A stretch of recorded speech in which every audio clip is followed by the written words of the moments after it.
మెట్లు ఎక్కి ఎక్కి నడిచి కాళ్ళని వచ్చిన తర్వాత కొంచెం రోడ్ అయితే వచ్చింది. మనం మోకాళ్ళ పర్వతంకి వెళ్తాం కదా, సో అక్కడ ఇంకా నడిచేటప్పుడు అయితే ఈ కొండలు కోనలు చూస్తే మాత్రం సూపర్ అనిపిస్తున్నాయి. అంటే ఇలాంటి నేచర్ని చూడడం కొంచెం రోజులు అయితే పెరిగిపోయినాయి అనమాట.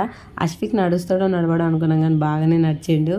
సో మెట్లన్నీ ఎక్కి బాగానే నడిచిండు వాళ్ళ డాడీతో పాటు. ఇంకా ఫైనల్గానైతే అందరం అలసిపోయి కాళ్ళు అయితే ముందుకు కదలడం లేదు. ఇక్కడే కూర్చుంటే బాగుండు, ప్రాణం కొంచెం నిమ్మలంగా ఉండు అన్న ఫీల్ అయితే వచ్చేసింది అందరికీ. ఫైనల్గానైతే మోకాల పర్వతానికి వచ్చేసినాము. సో ఇప్పుడైతే వెరీ హ్యాపీ. ఇంకా కొన్ని మెట్లు ఎక్కితే అయిపోతుంది కదా. సో తర్వాత ఇంకా ఇక్కడికి వచ్చిన తర్వాత అందరి మొహాలలో కొంచెం సంతోషం అయితే కనబడ్డది. ఇక్కడ ఒక చిన్న బ్యూటిఫుల్ క్లిప్ అయితే తీసుకున్నాం మేమైతే మా ఫ్యామిలీతో. తర్వాత వచ్చేసి అయితే తర్వాత సంగతి తర్వాత అన్నట్టు అయితే కొంచెం నాకు కూడా కూల్ అనిపించింది. అలాగే హాట్గా ఒక ఛాయ్ అయితే తాగేసాను అనమాట.